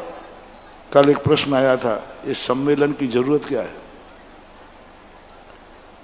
संगठन कमजोर लोगों को चाहिए, संगठन जो व्यक्ति असमर्थ है उनको चाहिए। समर्थ को संगठन की जरूरत नहीं है, समर्थ को संगठन की जरूरत नहीं है। जिसको सारी दुनिया सम्मान देती है उसको संगठन की जरूरत नहीं है। आज के समय नारी को संगठन की जरूरत है कि नारी सब तरफ से कमजोर पड़ रही है। ये मत सोचो कि तुम जाकर के नारी बनकर के पार्लियामेंट में चुनाव, कोई नहीं। आज तुम्हारे प्रति लोगों की जो स्थितियां हैं वो ज्यों की त्यों है, उनका जो सोच है वो ज्यों का त्यों है। वो तो ठीक है, अब नारी आप बन गए हो तो मैंने पहले ही कहा फल है, इसलिए फल को चाह रहे हैं। जिस दिन ये नारी के बीज को चाहने लग जाएंगे उस दिन समझना कि नारी उत्थान हो गया, नारी उत्थान हो गया। तुम फल को खुल जाए। आज देखो नारियों का कितना पार्लियामेंट में संरक्षण मिल रहा है। आज देखो नारियों के लिए क्या व्यवस्थाएं हो रही हैं। आज नारियां अधिकार मांगने लगी हैं, पुरुष की बराबरी करने लगी हैं। ये तुम्हारी मांगे बहुत होती है। ये जो अहंकार करना ये बहुत होता है। यदि यही अहंकार तुम्हें है कि देखो हम नारियों ने आवाजें उठाई तो हम पार्लियामेंट में पहुंच गए, हमने आवाजें उठाई तो आज समाज में हमारा प्रतिनिधित्व है, मैं कहूंगा तुम्हारी अकल चुटैया में है। तुम जब तक श्वास मत लो, जब तक समाज में बेटी रूपी बीज को सम्मान और सगुन ना माना जाए। बहू का आना जैसा सगुन है, बहू जब आती है कैसे आती है मुझे कम पता है, आप बताओ। एक बहू को लाने के लिए कितना खर्च, बारात जाती, पूरी समाज जाती है, पूरी समाज जाती है, रिश्तेदार जाते हैं, घोड़ी पे बैठ के जाते हो, राजा बन के जाते हो, और सम्मान को लाते। रास्ते में कितने दस्तूर होते हैं, और घर के दरवाजे पर आते ही वधू प्रवेश का मुहूर्त क्या होते हैं, रिसेप्शन होता है। बहू के आने पर बस मेरी एक ही स्थिति है, चाहता हूं कि बेटी के आने पर भी इतना ही सगुन हो जाए। बेटी के आने पर बुलाओ रिश्तेदार को, करो उसका सगुन, मनाओ खुशियां, और कहो आज से मेरा घर साहूकार हो गया है। बेटे के जन्म पर समझो कि मैं ऋणी हो गया हूं, मैं वो दरिद्र हूं, मैं वो भाग्यहीना हूं जो मुझे किसी का ऋण लेना पड़ेगा। और बेटी के जन्म पर भाव आवे क्या, मैं वो पुण्यात्मा हूं कि मैं साहूकार हो गया। और साहूकार की स्थिति हम बना देते हैं। तो ये स्थिति चौथे काल में थी, उसका प्रमाण है। बबू विवाह क्यों आए? बबू विवाह प्रथा इसलिए चली, पुरुष कम थे, नारियां, हमारे शास्त्रों के अनुसार पुरुषों से नारियां 3 गुनी होती है। पुरुषों से नारियों की संख्या 3 गुनी होती है। और जब 3 गुनी नारी होगी, जिस समाज में, जिस जाति में, जिस काल में नारियों की संख्या अधिक होगी, उस काल में मोक्ष का दरवाजा खुला होगा। जिस काल में नारियों की संख्या ज्यादा होगी, वो काल चौथा काल कहलाएगा, वो काल सतयुग कहलाएगा, वो काल सम्मानीय कहलाएगा। उस काल में तीर्थंकर जन्म लेंगे, 63 साल का पुरुष जन्म लेंगे। क्यों? इस काल में नारियों की संख्या ज्यादा है, पुरुषों की कम। और जिस काल में पुरुषों की संख्या बढ़ेगी और नारियों की संख्या घटेगी, उसी का नाम है हीन काल, कलयुग, और धीरे धीरे विनाश। बिल्कुल बहुत तुम्हारी धारणाओं के विपरीत आ रहा है, कान खोल के सुनो, आगम से बोल रहा हूं। सतयुग में नारियों की संख्या 3 गुनी, पुरुष की 1 गुनी, क्योंकि नारी सदा मंगल है, जन्म लेते ही कन्या मंगल है, शादी होती सौभाग्यवती मंगल है, मां बनते ही जगत पूजनी है। पुरुष को कहीं ये शब्द, मंगल शब्दों का प्रयोग पुरुषों के लिए नहीं कहा। पुरुष को तो एक ही बात मंगल है, महाराज बन जाए तो, हाँ, बाकी तो दंगल ही दंगल है। तो जहां पुरुषों की संख्या ज्यादा होती है वह देश कलयुग कहलाता है, विनाश का युग कहलाता है। समझ लेना, अब देश दुनिया प्रलय की तरफ जाएगी। और जहां नारियों की संख्या ज्यादा होती है, समझना चाहिए सगुन ज्यादा है, मंगल ज्यादा है, ये सतयुग है। यहाँ तीर्थंकर, चक्रवर्ती, 63 सलाह का पुरुष होंगे और मोक्ष का दरवाजा उस काल में खुलता है जिस काल में देश में मंगल और सगुन ज्यादा होते हैं, उस काल में खुलता है आर्यखंड। तीसरे काल में बराबर थे, मोक्ष के दरवाजे बंद हैं। पहला काल, दूसरा काल, तीसरे काल, इनमें बराबर की संख्या होती है, खत्म। जब नारियों की संख्या बढ़ी, मोक्ष के दरवाजे खोल दिए, अब अच्छे लोग यहां आएंगे, क्योंकि इस काल में नारियों की संख्या ज्यादा है। और आज की स्थिति ये देश के लिए बता, ये मुल्क के लिए बता रहा हूं।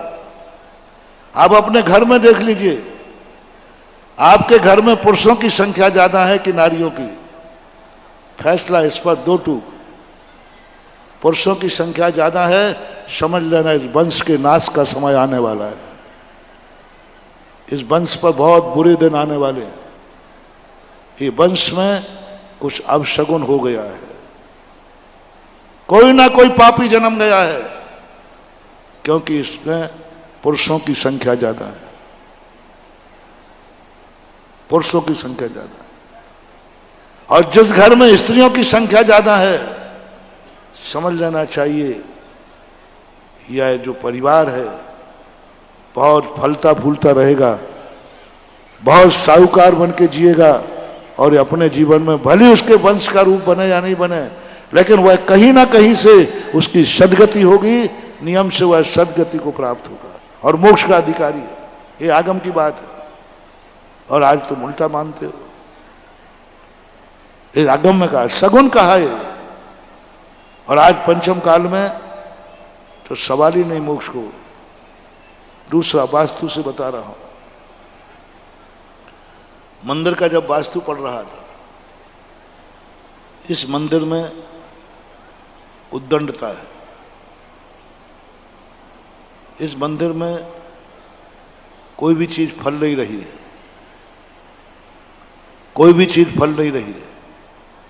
थोड़ा मंदिर का शिल्प देखो, मंदिर के चित्र देखो, इसमें पुरुषों के चित्र ज्यादा हैं कि महिलाओं के? गिनो जो चित्र दीवारों पर बनाते हो। यदि पुरुषों के चित्र ज्यादा है, चाहो तुम कुछ भी कर लेना, उस मंदिर में कभी अतिशय चमत्कार हो गई नहीं। भाई सुन, स्त्रियों के ज्यादा हो तो उस चित्र उसमें ज्यादा होकर के हिरास को प्राप्त नहीं होगा, वहां व्यक्ति के अंदर वीरता नहीं आएगी। बराबर चित्रों का कहा वास्तु में, या तो मंदिर में चित्र बनाओ मत, वीतरागी भगवान के अलावा कुछ नहीं। यदि बनाए हैं तो इस ढंग की कथा लिखो, इस ढंग के कथा का चित्र बनाओ कि उस चित्र में पुरुष के चित्र भी हों और बराबर में, जैसे मैना सुंदरी का है, तो अब तुमने उसमें चित्र बना दिए पुरुषों के ज्यादा, स्त्रियों के कम नहीं, उनको बराबर करो। ये वास्तु की सोच बता रहा हूं, वास्तु ने कहा है। तो ये सारी चीजें हजारों साल पहले खोजी गई, और आज उन खोजों के ऊपर नकारात्मक कर दिया जा रहा है, नकारा जा रहा है। इसलिए आज हम छोटी छोटी बातों पर विचार नहीं कर पाते और कहते पता नहीं कलयुग आ गया। अरे कलयुग को दोष मत दो, तुम लोगों ने नीति न्यायों से अपने आप को मुख मोड़ लिया है। आज तुम दूसरों के कर्जा डकारने के लिए तुम्हारी नीयत खराब हो गई है, यही तुम्हारे लिए विनाश का कारण बन रहा है। दूसरों का कर्जा लेकर डकारने की बात आ गई तुम्हारे मन में, कर्जा चुकाने की बात नहीं आ रही है, यही सबसे बड़ी कमजोरी है। और सज्जन व्यक्ति कर्जा लेते समय उतना खुश नहीं होता है जितना कर्जा चुकाते समय सुख होता है। लेते समय उतना खुश नहीं होता है कर्जा मिल गया, चुकाते समय ज्यादा खुश होता है कि कर्जा चूक गया। तो इस दृष्टिकोण से जब हम नारी जगत पर दृष्टि करेंगे तो आज अपन को समय आपका हो रहा है, बीज की तरफ अब हमारा दृष्टिपात होगा, हम उस तरफ अपने आप को संभाल के चलेंगे। तो आज हमें षष्ठी के कुछ सिद्धांत बदलना है। आज इस सम्मेलनों से हमें कुछ ऐसा सीखना है कि जिन सीख से हमारा एक मानवीय जाति और समाधान, इसलिए कह रहा था समय है। आज तो मैंने अभी समस्या के ऊपर बताया कि नारी समस्या बन गई है, इसका समाधान करो। नारी एक, बोलो, नारी एक, उसका समाधान मैंने किया है और नारी स्वयं समाधान है। इसके संबंध में अपन हो सकता है दोपहर में या कल सुबह बताऊंगा, जैसा ध्यान में आ जाएगा, कि नारी स्वयं में समाधान है। क्योंकि नारी एक इतनी शक्ति है, पुरुष जब समस्या आती है तो नारी का आलम्बन लेता है, लेकिन नारी के पास एक गुण है कि वो दूसरों की समस्या भी समाधान करती है और स्वयं भी समस्याओं से ऊपर उठती है। नारी का एक क्या समाधान है, नारी एक कैसे समाधान है।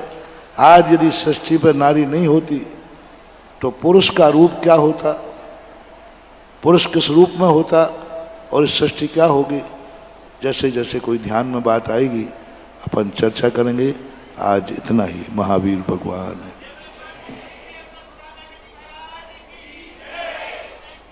जय बोलिए परम पूज्य गुरुवर सुधा सागर जी महामुनिराज की जय।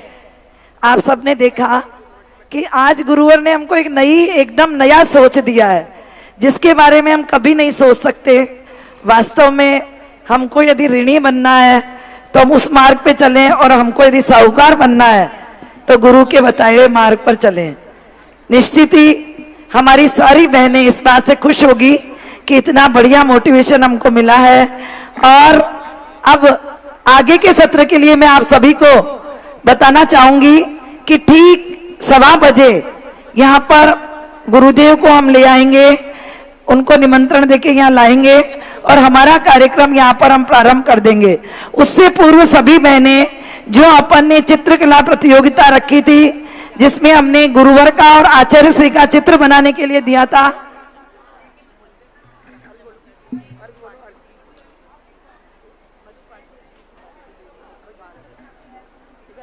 गुरुवर के इस प्रवचन का जो सारांश है, जिस फसल की ज्यादा मांग होती है उस फसल को ही किसान हमेशा बोता है। इस प्रकार महिलाओं की ज्यादा मांग होती है तो हमको भी हमारे घरों में हमारी बेटियों की संख्या बढ़ानी होगी। जिस काल में पुरुषों से महिलाओं की 3 गुना संख्या होती है, उस काल में मोक्ष के द्वार हमेशा खुले रहते हैं। जिस घर में पुरुषों की संख्या ज्यादा होती है, उस घर का नाश होने वाला, वंश का नाश होने वाला निश्चित हो जाता है। और घर में और मंदिरों में जो चित्र की संख्या थी, गुरुवर आप ऐसे वास्तुकला के ज्ञाता है कि हम कह नहीं सकते। जो महिलाएं ऊपर चढ़ रही है, मेरा निवेदन है कि कृपया नीचे ही रहें, व्यवस्था खराब नहीं करें। सभी अपने स्थान से ही गुरुवर के अर्घ चढ़ाएंगे और उसके बाद में शालिनी बाकलीवाल और इंदू जी यहाँ पे आगे की घोषणा बताएंगे कि आगे हमारा सत्र कब रहेगा। कल के लिए विशेष निवेदन करना चाहूंगी कि सभी को ठीक 6 बजे जो स्थान आपको जुलूस के लिए बताया जाएगा, वहां से आपको यहाँ आना है। उसके बाद आगे का कार्यक्रम होगा। आप अधिक से अधिक संख्या में, सागर की बहनें भी, जो महिला मंडल है वो अपने अपने परिधान में अपने बैनर के साथ हम आमंत्रित करते हैं कि सभी यहाँ उपस्थित हो। और पूरे भारत से जो हमारी बहनें आई है उनको सब सूचनाएं दी हुई है। बस अपने जो सामान है वो यहाँ पर आप अभी जमा करवा देंगे, बार बार पूछेंगे नहीं। और एक हमने बहुत अच्छी प्रतियोगिता रखी थी, उसका गुरुवर को पता नहीं है। महाराज के आशीर्वाद से, हमारे भगवान स्वरूप जो गुरुदेव है, उनके आशीर्वाद से महिलाओं के उन्नयन में हमको क्या क्या योगदान मिला। और बहुत सुंदर हमारे पास 350 संभागों से एक प्रस्तुति आई, उसके भी हम पुरस्कार यहाँ पे देंगे। 10 पुरस्कार उसके देंगे, 3 प्रथम द्वितीय तृतीय और 7 सांत्वना। तो आप बस अब हम गुरुदेव का अर्घ चढ़ाएंगे, उसके लिए मैं संभाग की और हमारी सभी अतिथियों को आमंत्रित करती हूँ कि वह आगे आए और हमारे राष्ट्रीय पदाधिकारी ऋचा जी वगैरह भी सब आगे आए और सुशीला भाभी जी, आशा भाभी जी सभी आगे आए, अमिता जी, और अर्घ चढ़ाए। हे सुधा सागर दयालु गुरुवर हमको जीवन दान दो, सर उठा कर चल सकूं ऐसा मुझे सोपान दो, बस शीघ्र चल जाऊं बोध दिए मुझे वरदान दो, नाम ही जपती रहूं जीवन तराने के लिए, भेंट में कुछ भी नहीं लाई चढ़ाने के लिए, हे गुरुवर सुधा सागर। ओम रूम साक्षात विराजमान परम पूज्य परम उपकारी दयालु निधन के स्वामी करुणा के धाम परम पूज्य गुरुवर के चरणों में हम सभी की ओर से बारंबार नमोस्तु करते हुए अर्घ्यम निर्पामिति स्वाहा। कटरा पारसनाथ मंदिर से जुलूस की प्रारंभ होगा। आप सभी कटरा पारसनाथ मंदिर पे आपको सुबह ठीक 6 बजे जुलूस की लाइन में लग जाना है, ताकि हम समय पर यहाँ आ सके और गुरुवर का जो हमें विशेष उद्बोधन है वो भी समय पे प्राप्त हो सके। जय जिनेन्द्र, जय मां। भाग्य जगत पूज के पाद प्रक्षालन का सौभाग्य, जगत पूज के कर कमलों से अपने मस्तक पर गंधोदक लेने का सौभाग्य। ऐतिहासिक निर्माण में भूदान कर महापुण्य का अर्जन करें। श्री विद्या सुधामृत सामाजिक कल्याण समिति सागर, अध्यक्ष श्री सुरेंद्र जैन सट्टू, कार्यपुर 9302912981, महामंत्री श्री राजकुमार जैन मिनी, शिविर पुण्यार्चक ऋषभ जैन बांदरी 9302910021, कार्याध्यक्ष राजेश जैन एडीना, कोषाध्यक्ष सुरेंद्र डबडेरा, गौरव अध्यक्ष राजेंद्र जैन केसली, स्वागत अध्यक्ष आशीष पटना, मुख्य संयोजक श्री विनोद छाबड़ा जयपुर, प्रशासनिक व्यवस्था श्री कमल जी चैनपुरा। पूज्य गुरुदेव के चातुर्मास 2024 हेतु श्री विद्या सुधामृत सामाजिक कल्याण समिति को दान देने के लिए बैंक डिटेल्स, खाता श्री विद्या सुधामृत Samajik Kalyan Samiti Sagar, account number 09490100562, IFSC ICIC 0000949, bank name ICICI bank limited, स्थान भाग्योदय तीर्थ सागर।